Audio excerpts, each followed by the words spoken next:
American Giant makes great clothing, sweatshirts, jeans, and more right here in the U.S. Visit American-Giant.com and get 20% off your first order with code STAPLE20. That's 20% off your first order at American-Giant.com, code STAPLE20.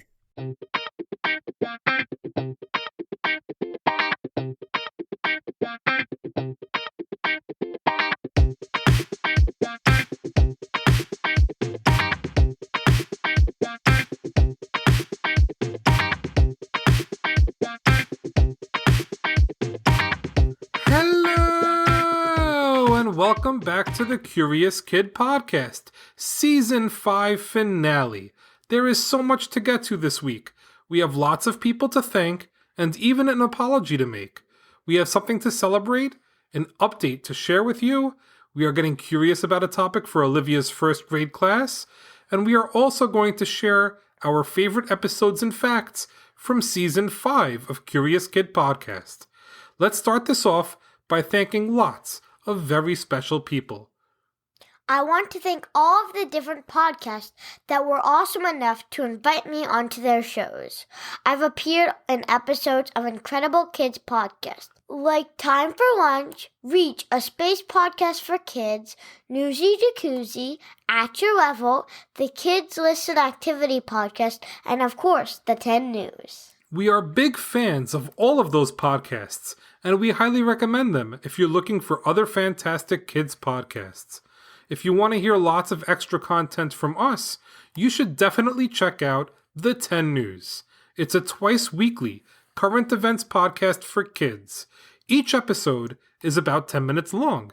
We are the science correspondents for The 10 News, so we are guests on their show frequently to talk about lots of science topics. Check out the 10 News to hear us discuss whether Thanksgiving dinner really makes people drowsy, whether a groundhog really is good at predicting the weather, and so much more. We also want to thank a really special guest that joined us for one of our episodes this season. That guest was Dr. Anthony Fauci. I asked him about hand washing during the virus pandemic. I asked, is it better to wash your hands with bar soap, liquid soap, or hand sanitizer? We are so grateful that the incomparable Dr. Fauci joined us for a minute to answer a question for Olivia. More than anything else, we want to thank our listeners. We have the best podcast listeners in the whole entire world. The Curious Kid Podcast has been enjoyed in 161 different countries worldwide. We are so lucky to have listeners that tune into us from places near and far. Of the 20 cities that listen to Curious Kid Podcast more than any other, 8 are outside of the United States. And that's amazing. All our super duper listeners helped us reach a big milestone this year. On February 20th, we reached 500,000 downloads. Isn't that amazing? It really made us feel so special. Our listeners have done so much to show their love for the podcast, and all of that love is the fuel that keeps this podcast train chugging along. To all our listeners that subscribe to the podcast, tell their friends to listen to us, leave us a rating or review, send us an email or voicemail, follow us on Facebook, Instagram, or Twitter, buy our merchandise at our online merch shop, or support us on Patreon. A big thank you. It humbles us every day to know that there are lots of people out there that love listening to us every week as much as we love putting this podcast together. Now that we thanked so many amazing people, we have an apology to make. You may remember that I apologized to our Australian listeners last year because I did an awful job pronouncing the names of some of their beautiful cities. Would you believe it if I told you that we got an email from listeners of ours in the United States that said that I did not know how to pronounce the name of their beautiful state? Well, that's exactly what happened. Check this out. Mailbag.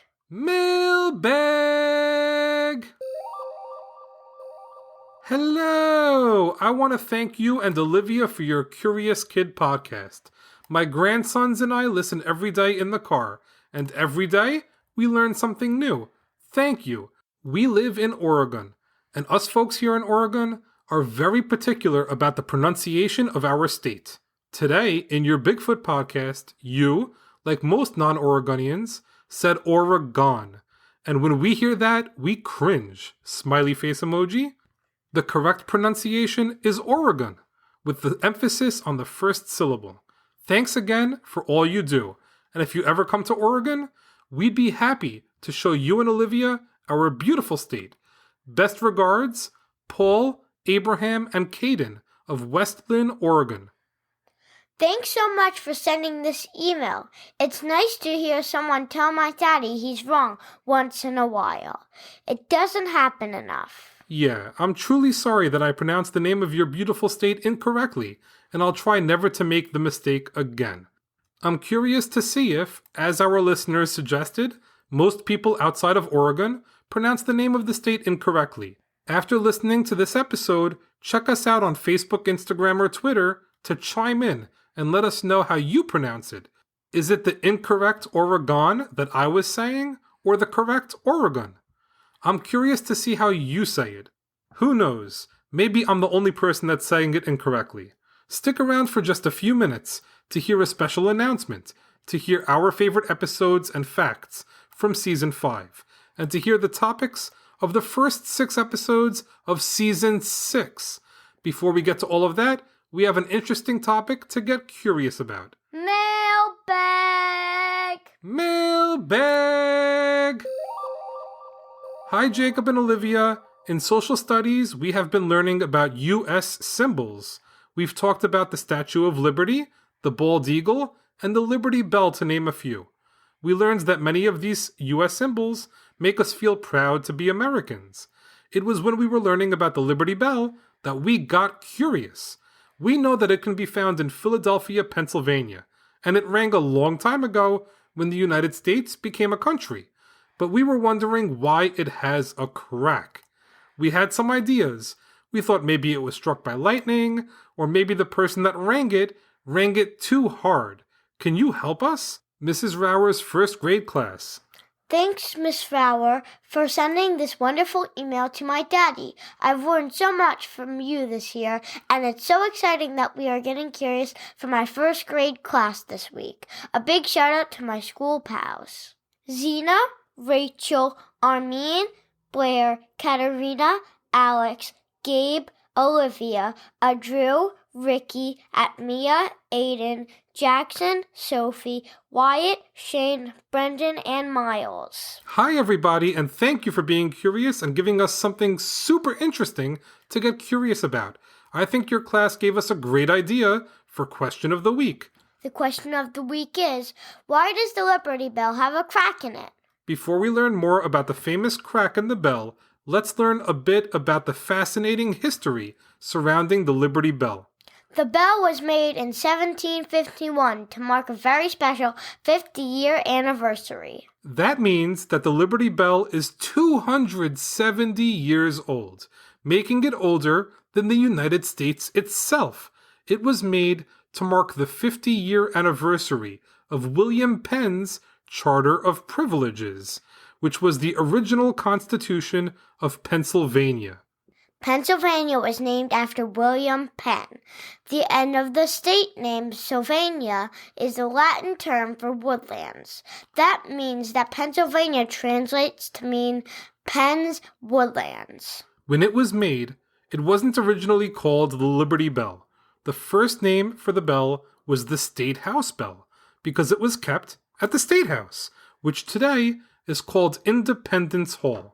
When it was made, it weighed 2,080 pounds. That's incredible. It doesn't look that heavy. I agree. It's heavy because it is made of things like bronze, copper, and tin. The bell was made in London in 1751, arrived in Philadelphia in 1752, and was hung in 1753.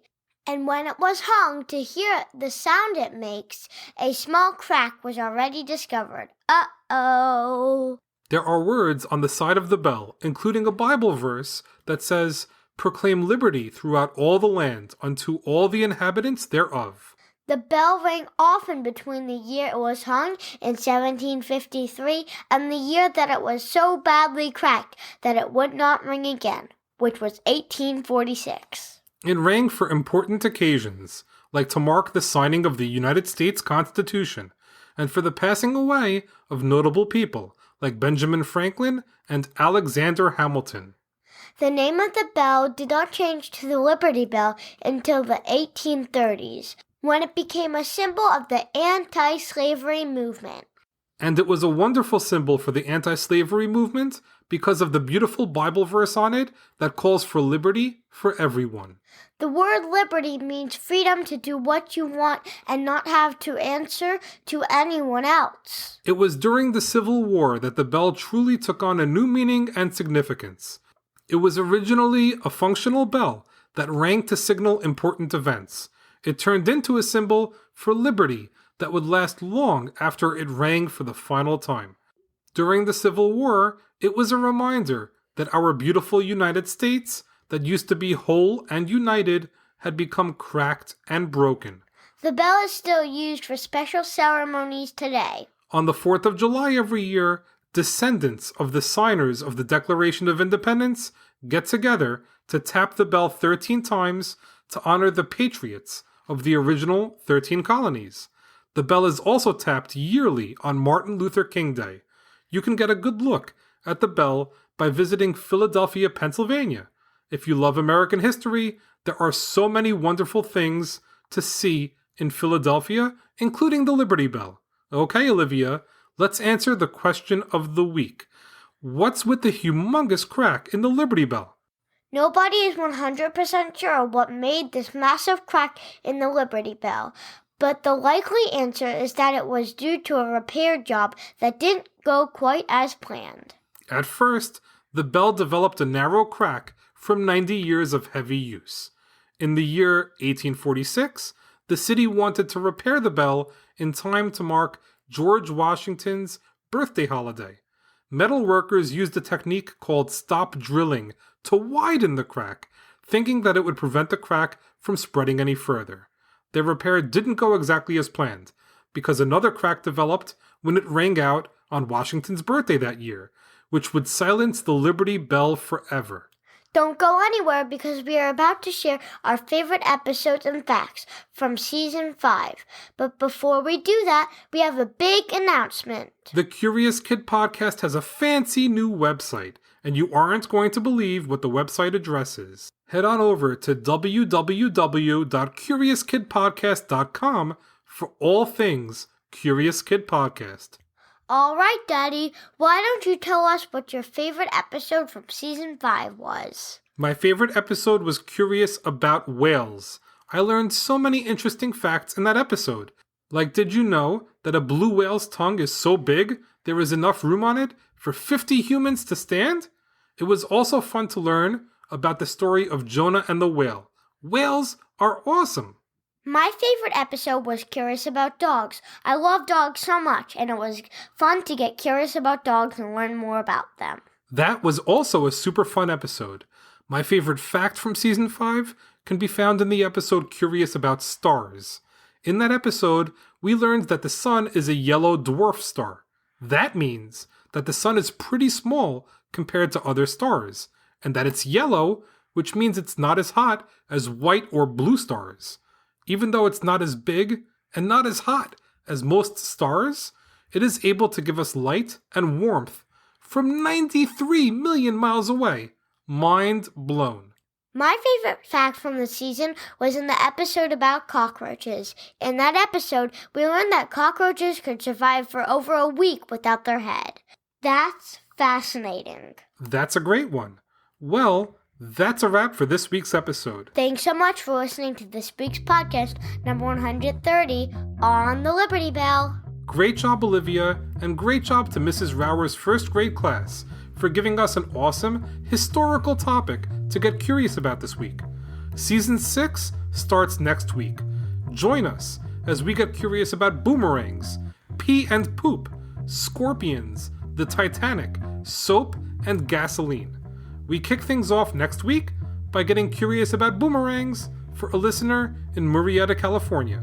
As always, thank you so much for listening and getting curious with us.